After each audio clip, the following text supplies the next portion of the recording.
We have with us here now Azar Masoumi, Associate Professor in the Department of Sociology and Anthropology at Carleton University in Ottawa, Canada. Azar, thanks for joining us. Thank you so much for having me. Azar, can you explain briefly and in an accessible way the story of the Iranian Revolution? Sure. I mean, this we could talk for hours and for weeks about the Iranian Revolution, so I'll be very, very brief. The Iranian Revolution was a very popular uprising I guess that culminated in 1979, but for a good decade before that, if not more, was in the making by a number of different factions of the Iranian society that they were becoming disillusioned by the Shah's regime, who was a sort of secular, but also propping up specific forms of Shiism in Iran, was very pro America and was installed. In fact, the father of the late Shah was installed by Americans and then was removed by Americans, and the late Shah was also installed in replacement of his father. So it was a very Western oriented, very um, deep class inequality kind of a society, immense levels of privilege and westernization, immense levels of poverty and underdevelopment. And I think they were like factions of society that were becoming disenfranchised and more politicized about it, partly because in this era in Iran, we also see huge economic development. So I think with economic development, social and political rights were lagging behind as people were sort of entering more of the sort of political consciousness.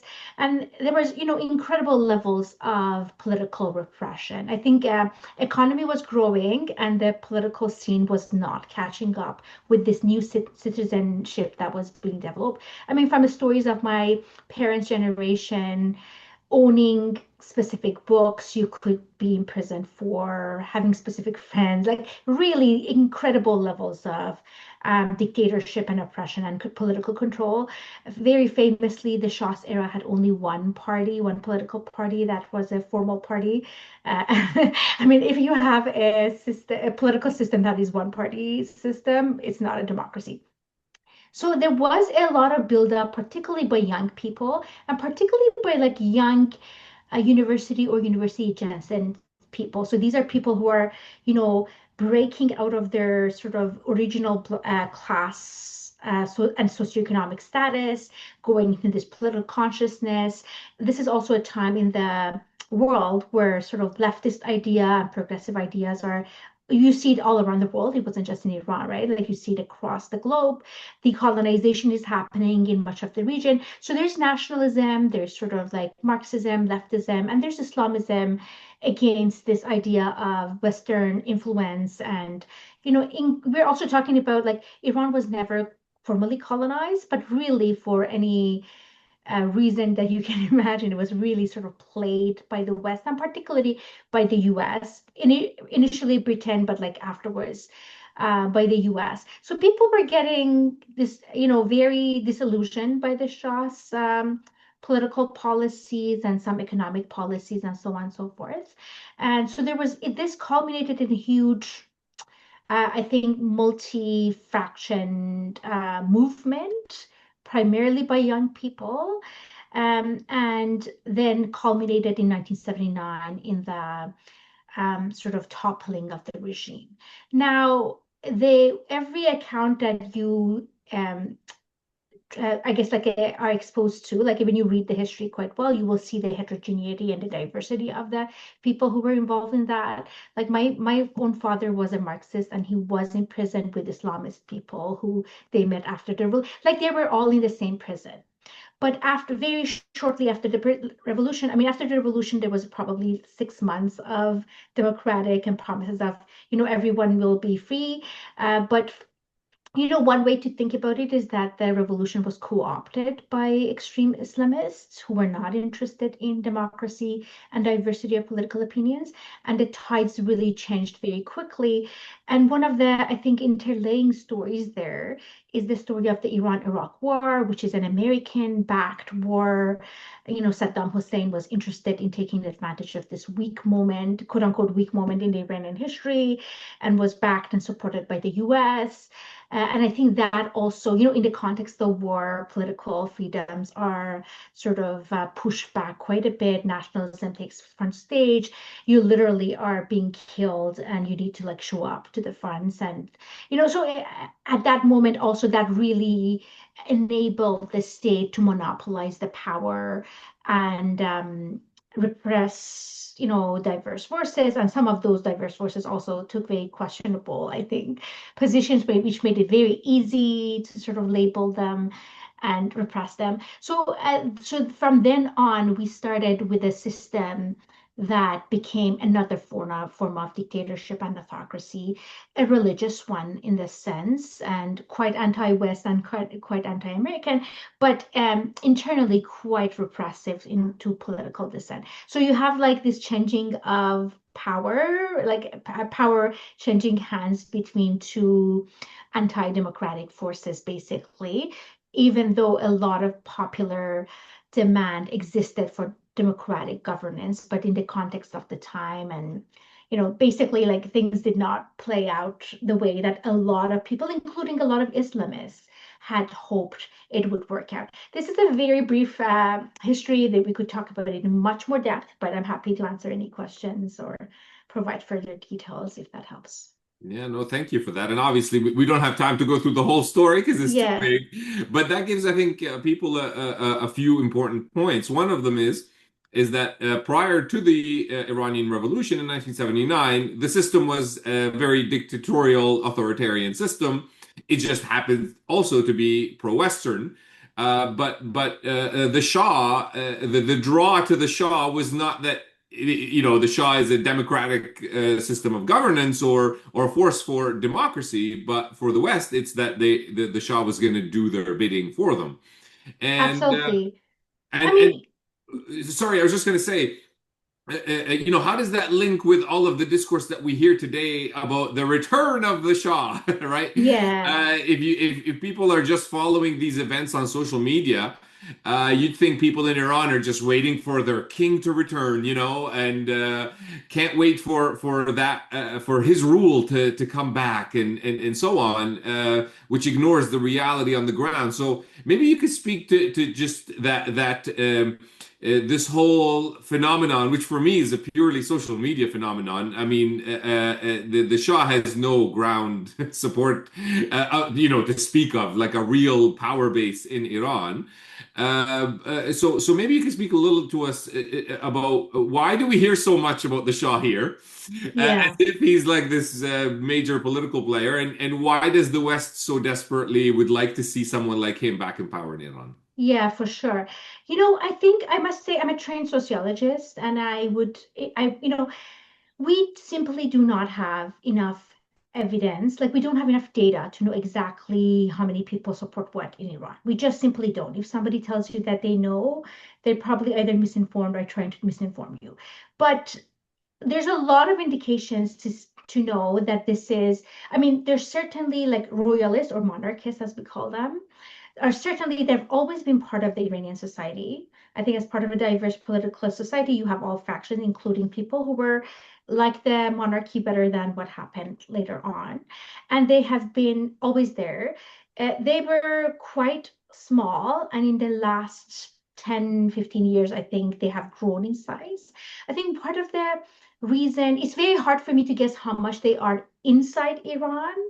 Um, I doubt that they are very organized or able to take, I think you are right in your intuition that there isn't a strong basis in Iran for it, even though I'm not going to deny at all that in Iran there is a monarchist interest. But I think like every indication that I get from like, if you depends on what part of social media you look at or publications and so on, there's also a huge pro-democracy movement in Iran, which we have had for at least 120 years in Iran. So that's definitely part of the political fabric of the Iranian society.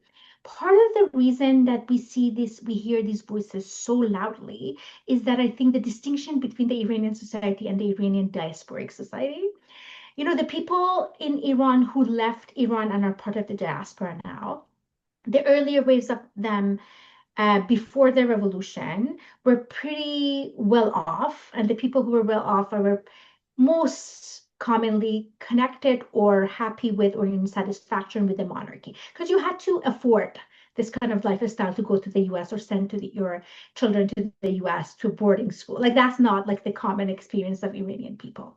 After the revolution, you have a range of political refugees leaving Iran in big ways. A lot of them are actually very pro-democracy leftists.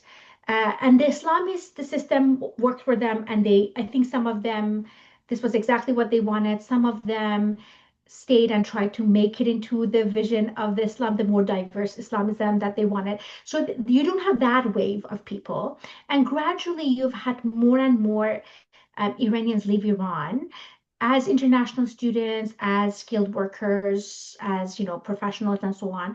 And most of the people who left Iran were not super happy there. That's why they left, right? So the proportion of people who are not happy with the Iranian state outside of Iran is definitely exaggerated compared to inside Iran. And there are specific socioeconomic class because international mobility in the context of Iran is associated primarily with middle and upper classes. It's very hard for a working class person to secure a visa or international, like all of those things, right? Or afford the tickets and so on and so forth. So you have a very specific class of people and a very specific, political tendencies in the people. Like they're usually like liberal, and I mean it in a not in like leftist, like liberal, like that sort of like the West is good, they're progress, maybe we can be like them, and so on. So I think this is why I think the monarchist discourse has have taken, I think, hold of the Iranian diaspora in a way that I just don't think is able to take hold in the Iranian based Iran, in Iranians who are based in Iran. They're just like it's a different part of the society that is overrepresented in the diaspora. And the Iranian diaspora does not have as many restrictions, is much more directly exposed to the West and its discourses. Obviously, a lot of them think the West is great, and that's why they move there. So there's pre-tendencies and so on. I also want to highlight that the I see this late interest in this sort of recent interest in the monarchy and the Pahlavi dynasty to be a hugely historical revisionism of Iran. Like people forget that actually these people were not, you were free not to wear a hijab, but you were not free to own like a Marx, like you people did not own the Marxist capital. Like they could not, like it was illegal to read like basic political theory. Do you know what I mean? So like a lot of things are sort of like pushed under the rug. And I actually think what we're seeing is not an organic development coming out of the patterns of diaspora and migration even, because we know very clearly that the state of Israel has invested in ideological manufacturing of history, people's tendencies, ideas, hegemonies, and so on. There are multiple really engaging broadcasting programs that they have. They're very stiltily sort of imposing these images of the past, historical images, at least for like 10, 15 years. They have been funding Farsi language cooking shows, like things that you wouldn't think of as specifically political and gradually shifting to more political content. So there was a report at the beginning of the sort of hype of the monarchy about how Israel actually funded for an online, I guess, hype to be created about the monarchy. And then once that wave is created, people join it. And I think Iranians are and have they always looked for ways out, mostly towards democracy or like change, like things that are imagined to be democracies. And they support multiple ways of change. They have supported reformism in Iran. They have supported, feminism. They have like things that seem to be having momentum. And I think some of the people who joined that movement were just because it seemed so lively and vibrant, and some of it was manufactured literally by non-Iranian robot like algorithm. Like this was really not like a real demand of people. But because now a lot of people's lives are felt like and lived online, and through the online discourse, you think they are all there because they're loud in the social media, but you actually can conceal people's identity, location, funding sources, all of those things. So we actually, I would not say that monarchies do not exist in diaspora or in Iran. They certainly do. And in the vision of Iran that I have, they would have their party, people who are not for it will have, people will find a way to live together. But certainly the hype that we saw, I think, is certainly over exaggerated. And the way I can explain it to, like, the reason I'm so quite confident about it is that once the war started and things did not go the way they imagined, these people were fed this incredible lie that within 48 hours the Iranian regime would topple and the crown prince of Iran would return. Like, they literally thought that the Iranian New Year in March, the prince would be in Iran celebrating, like, which is wild. Like, anyone who knows anything about Iranian state or the military capacity could have told you that this was, but complete hijacking of people's brains and hope for change, and telling them that this is democracy, that used to be democracy, that, all of these lies. In this, and social media is so excellent for feeding people quick and catchy things without much depth, without much critical analysis, without referencing. Like, it's the opposite of what scholarship does for people, right? Like, makes you unrigorous. And, once the war didn't go the way they wanted, they are not loud anymore. Where are they? They're not, they don't, like, it's like they shrunk by 20 times less, right? So it tells you something about the fact that there wasn't a real basis, and it was a hype, and it was, excitement and the vibe of the time, and sense of grief and sense of hope and all of that stuff. Azar, just bearing that in mind, and thinking about the human rights situation in Iran, can you tell us a little bit about it? And how would people support human rights in Iran? Is the best method to support these US and Israelis? I'm guessing you're going to say not. What is the best solution? So a two-part question. What is the human rights situation? Because we've heard a lot about it for decades, really, in Iran, in the West. And what is the best way to support Iranians when it comes to human rights or personal rights, however you want to look at it? Yeah. Iran, I am not one who would defend the Iranian state or its record of human rights, right? It is truly the level of the repression all through the 47 years of its work. I come from a family that has directly and personally experienced this. It's like very difficult for me to be like, oh, maybe it wasn't that bad. Yes, it was quite bad. It ebbed and flowed on different times, but right now, as we speak, and I think the war has made things possibly even worse because it just gives the state more of a leeway to call people in for espionage or, like, spying. And when there's so much happening, you can, like, also pull things through the rug, like, without, like, people making a fuss about it. Like, Iran has one of the highest records of executions and political prisoners and killing and imprisoning journalists. And it is really funny because I think the record of human rights abuses of Iran is comparable to Israel, possibly a little less. But so it's like, I find it very, very, very funny. Israel is one of the most despicable states I've ever had this privilege of studying or looking. And it's, like, incredible to me that people to look to Israel for human rights or regime change or democracy. Like, this is clearly a fascist state. And I think you actually would find a lot of, like, repression. The difference being that Israel is an apartheid state where, like, some people have rights and Palestinians basically don't. And anything can be done to them. I think in Iran, like, there is certainly, like, I don't think we should excuse the behavior of the Iranian state with its own citizens, lack of political, the diversity and repression and, all of this stuff that happens. I think it's one of those questions that we really struggle in with the West. Like, how do you support Iranians' very legitimate quest for democracy and rights and freedom and, like autonomy and self-determination without falling into this trap of imperialism, of maybe they need to be pro-West or pro-Israel or sanctions, or the only thing that the West knows to do with Iran is to do sanctions and wars. And both of those things are awful for the Iranian people and in fact do not help with the quest for democracy and rights, right? I think some of these things are the discussions that people might have heard about when we have discussing about Palestine.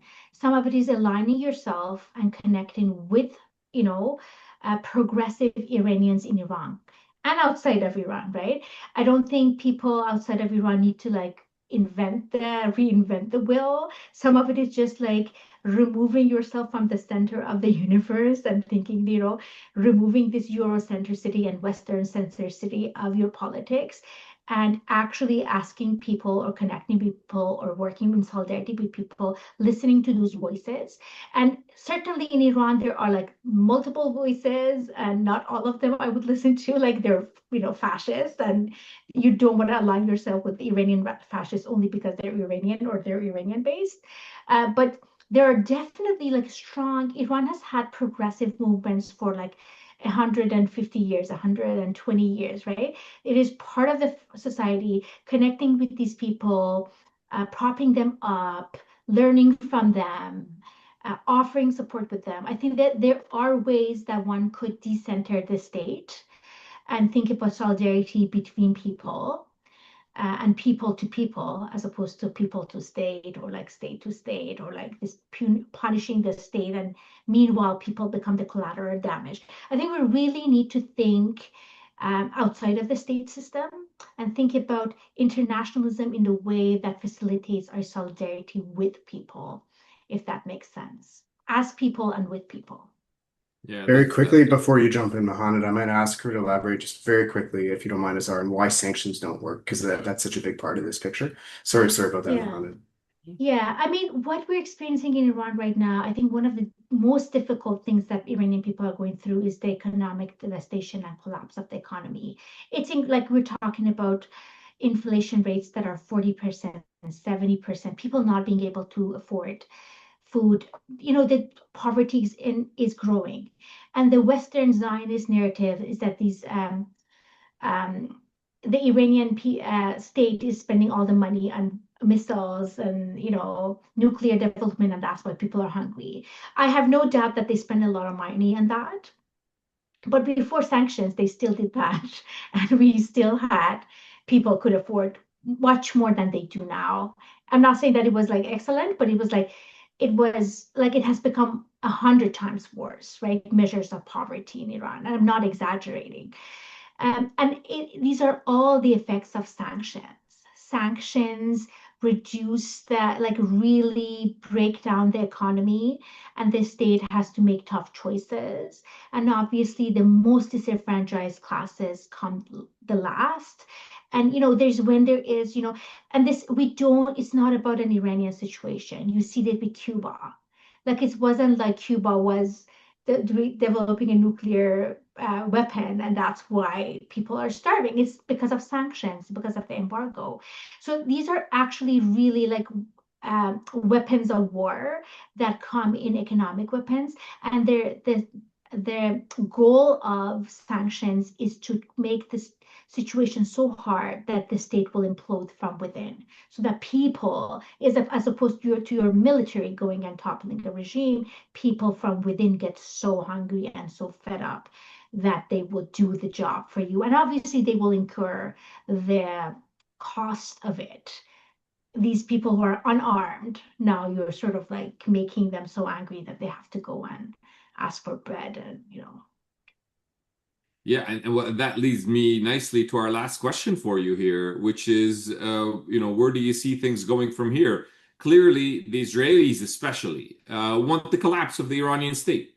Sure, the Israelis wouldn't mind if the Shah miraculously came in and et cetera, and then they got their friendly government in there that holds the state together, but now moves directly in line with American imperial interests and Israeli settler colonial interests in the region and regional dominance interests that they have. But the Israelis are also not that stupid. They know that that's pretty unlikely to happen. And their other option is to mire it in civil war. Strife and civil war is good for Israel as far as they're concerned. They were just fine for them in Iraq, just fine for them in Syria. They want to enhance it in Lebanon. They want weak, divided states fighting each other and not opposing them. And they're still on that path. It doesn't look likely for me to succeed, but wondering about your thoughts on that, and where do things move forward for the Iranian people in the near future? I absolutely agree with you. I actually don't think anyone who knew anything, including Israelis, who I think they actually know the Iranian system quite well, I don't think they thought the crown prince is actually going to go back and take power. I mean, this guy is like also has no skills of governance, but like I think it was a front. I mean, the recent reporting shows that there were some talks about installing Ahmadinejad, the former president, who's also the same logic. Ahmadinejad is a divisive figure who is in Iran, who could have called power. And I promise you, if that had happened, there would be internal war.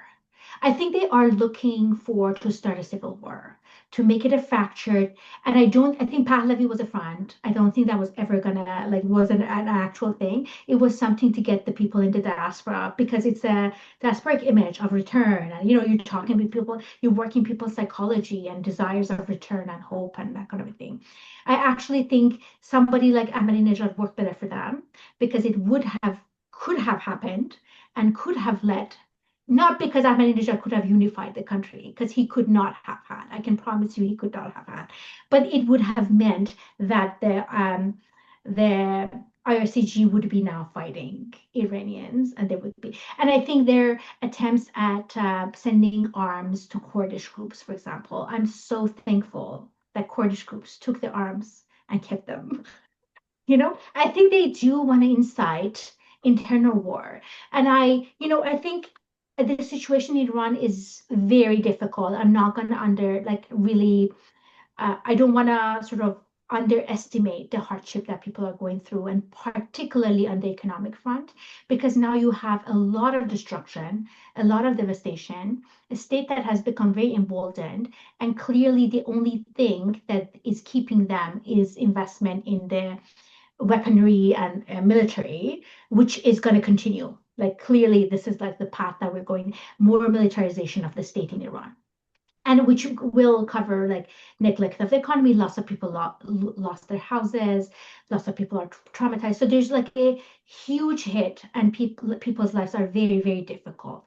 But really, like all during the war, and particularly the first few weeks, I was really worried about like Sudan was in front of my eyes, and just like the humanitarian like it's unspeakable levels of violence and devastation that is happening in Sudan. And I think that was not an unlikely thing. I actually did not think that the Afghanistan scenario was a likely thing. For me, the closest example not to follow was Sudan. I think we got very lucky that the courts did not cooperate, really. And I think their plan for instilling Ahmadinejad also didn't work. So where do we go from here? It's a very good question. I guess we'll see what the recent agreement is gonna pan out. I don't see the Islamic Republic of Iran going anywhere at this point. I think it is gonna transform. It probably will become a little bit, my guess is that it will become less ideological and more militaristic, with the IRCG becoming more like even like a bigger part of the state and decision making. I mean, if you follow the Iranian politics, the president, who's not a military person, kind of does not have almost any say in the running of the country right now. And I think, I mean, they're like becoming a little bit more lenient, at least now at this point, on questions of hijab and women's participation and that sort of thing. And they may appease the public through that kind of easing down on that. But it is, I mean, a militaristic state for me is also a disaster because obviously you won't have, right? Like, I think it's kind of like the real rights, the economic development, the question of, state capitalism will become even more entrenched, and, and the possibilities of questioning and reform would become even smaller. That said, Iranian people, like any people, like Palestinians, like Lebanese, like they never stop living and they never stop resisting through their survival. And there are still movements of resistance and survival, oftentimes right now about mutual care and how do we care for one another? How do I care for your senior, for your child, for your pet? So there is certainly like a vibrant, active, I think, civil society, um, progressive, and it's sort of manifesting itself in sort of forms of mutual care in this sort of like very progressive way.